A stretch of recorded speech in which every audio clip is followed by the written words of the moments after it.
Remplacement de colonne prévu dans le bâtiment, donc là on commence par la coupure d'eau. On coupe l'eau chaude, purgeur, on va purger le réseau. On coupe le recyclage.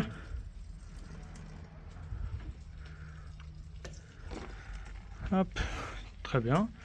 Et par sécurité, on coupe l'eau froide, c'est pour éviter d'avoir les retours d'eau.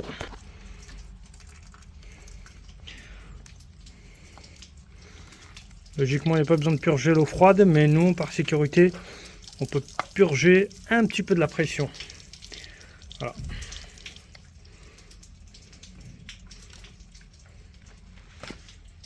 Donc du coup, de retour dans l'appartement, voilà, ces deux marceaux là qu'on doit remplacer, le tube d'eau chaude et le tube de recyclage. Donc les deux ils sont reliés.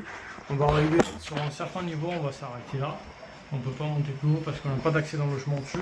Donc regardez, vous voyez, ça fuit. Donc ça, c'est la corrosion qui a été créée par deux matières différentes, laiton et acier galvanisé. Et ils sont raccordés avec le cuivre. Donc si vous voulez, c'est plutôt le cuivre qui a créé ce système là. Et bah ça tient plus. Voilà, ça a dû se percer quelque part. Donc quand on va dévisser, on verra à quoi ça ressemble. Donc là, du coup, je garde le raccord-union par le bas. Et par le haut, je le dévisse. Là, c'est un tout petit peu compliqué. Donc, quand il n'y a rien qui passe, la clé à chaîne, elle passe partout. Vous voyez, une fois que j'ai coupé le bois, à cet endroit-là, vous voyez, pour que je puisse avoir accès, parce que sinon, la colonne est vraiment collée contre le petit cloison, donc on ne pouvait pas après. Là, du coup, à l'aide de 6 sabres et la disqueuse, j'ai pu le louper. Maintenant, prochaine étape, je coupe ici, mais je ne retire pas ce marceau là. Et je vais laisser un petit marceau de coupe. Ce sera quand voilà, je voudrais retirer, une fois que j'ai mis le recyclage, après j'aurai plus qu'à retirer le colonne d'eau chaude. Pourquoi? Parce que j'ai peur que tout y descende en même temps, parce que colonne de recyclage et eau chaude, ils n'ont pas de collier. Donc vous voyez l'état de la colonne un peu plus haut. Il y a des risques que ça fuit. Donc nous on va faire maximum attention à ne pas trop forcer. Et comme il n'y a pas de collier, bah, on fait très attention. J'ai coupé de l'eau chaude les amis, regardez l'état extérieur du tube. Donc là on peut pas descendre plus bas parce qu'en dessous c'est le carrefour. Et au-dessous on a la colonne qu'on pourra la remplacer. Donc là du coup, tout ce raccordement là il est dévissé, donc on aura un bag à récupérer. Hop, on va récupérer ce raccord-union là, hop, vous voyez, ça monte jusqu'en haut. Donc ici, on va partir avec un raccord-union qui est déjà existant. Et un peu plus haut, on sera obligé de installer. Parce que là, ici, si je ne me trompe pas, on avait simplement coupé un morceau il y a 2-3 ans. On n'avait pas fait le filetage. Donc là, du coup, c'est inutile de faire le filetage ici. Donc on repart d'ici vers le haut. On va mettre pâte à modeler, voilà. On va mettre la colle mat les amis, et hop. À cet endroit-là.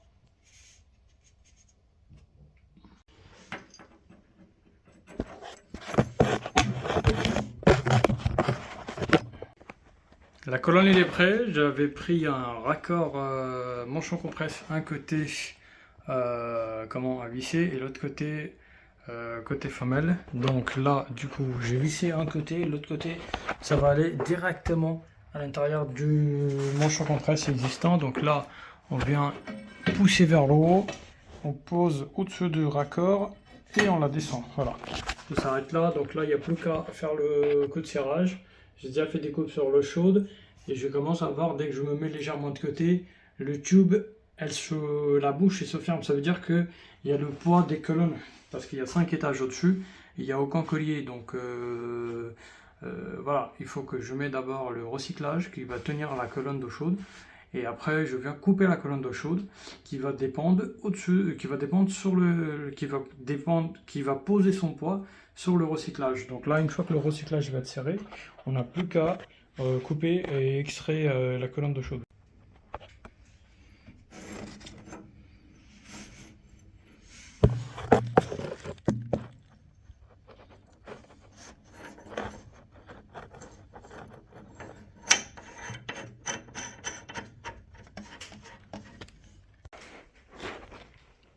un petit trap, une petite gaine technique de 25-30 cm les amis.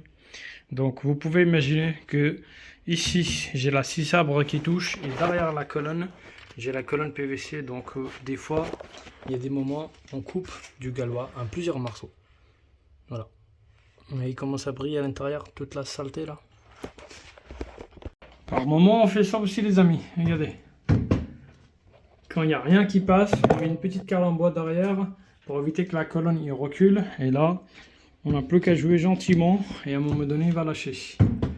J'ai tellement des astuces à vous donner que vous ne pouvez pas imaginer.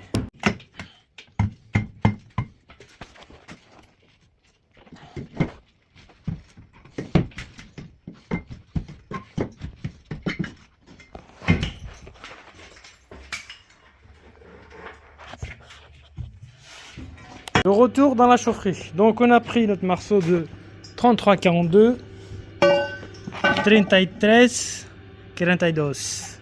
On va couper de là à là. On va couper 35 cm.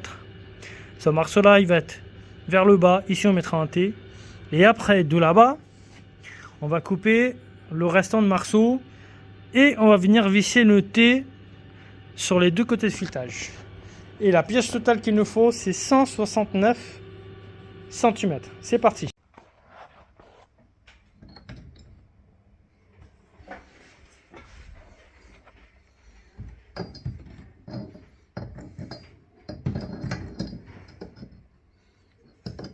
Là, on a monté le raccord, les amis, manchon compresse. Donc, vous voyez, j'ai pas assez d'espace malgré que j'avais coupé avec avec la scie sabre. Donc, du coup, ce que je voulais vous dire, c'est que là, quand vous regardez, la colonne, il passe très proche de l'habillage en bois. Donc, j'étais obligé de la couper.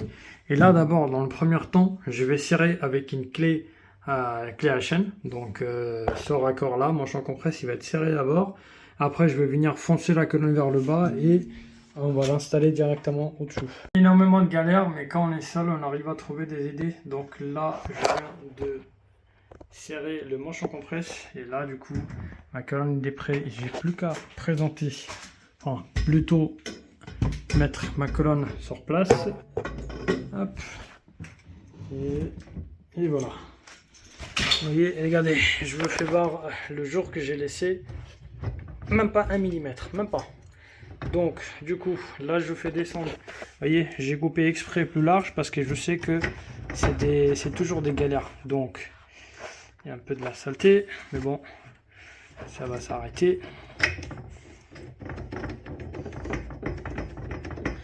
Hop, à ce niveau là. Et là cet écrou là avec la bague, il va monter.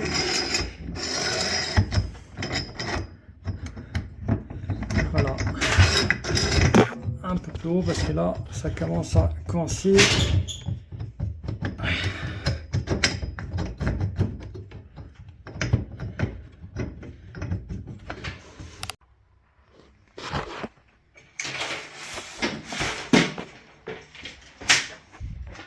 Voilà, c'est ici où ça me coince un tout petit peu, vous voyez, au niveau du bois. Donc la chance que j'ai, c'est que je pourrais serrer avec la clé à chaîne, mais dans ce sens là, vous voyez, dans le sens intérieur. Si j'aurais mis la clé à chaîne sur le raccord en haut, je serais jamais arrivé ni avec la clé à chaîne ni avec le raccord, ni avec la clé à griffe, parce qu'en fait il faut qu'il soit coupé un peu plus pour avoir un peu plus d'accès. Donc là, du coup, c'est pas la peine. Donc j'ai réussi à trouver l'idée. Donc là, je vais commencer la clé à griffe. Je vais pousser légèrement le raccord à l'intérieur pour puisse raccorder le écrou.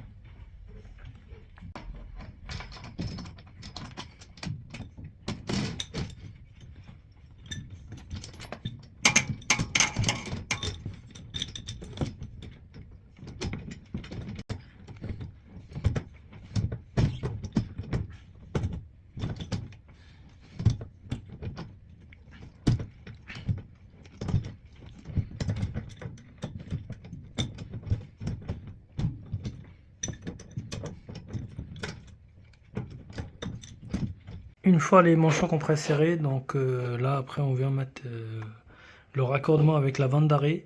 Au froid est déjà raccordé, au chaud je viens de le raccorder. Demain je vais ramener les compteurs, donc demain il y aura juste à mettre les compteurs. Voilà, donc là on descend, mettre l'eau en route, on regarde le résultat.